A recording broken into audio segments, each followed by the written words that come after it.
ভারতের কঠোর internet censorship নীতির বিরুদ্ধে আদালতে দ্বারস্থ হয়েছেন ইলন মাস্কের মালিকানাধীন সোশ্যাল মিডিয়া প্ল্যাটফর্ম এক্স, পূর্বে টুইটার। এক্সের দাবি, ভারত সরকারের অতিরিক্ত কন্টেন্ট নিয়ন্ত্রণের চেষ্টা মত প্রকাশের স্বাধীনতায় হস্তক্ষেপ করছে।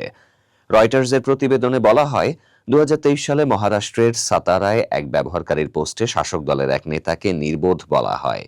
পোস্টটি সাম্প্রদায়িক উত্তেজনা সৃষ্টিকারী হিসেবে চিহ্নিত করে পুলিশ তা মুছে ফেলার নির্দেশ দেয় এক্সকে।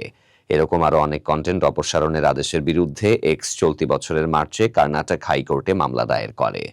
2023 সালে ভারত সরকার একটি নতুন নির্দেশনার মাধ্যমে কেন্দ্রীয় ও রাজ্য পর্যায়ের সংস্থা এবং পুলিশকে সোশ্যাল মিডিয়ায় কন্টেন্ট সরানোর ক্ষমতা দেয়।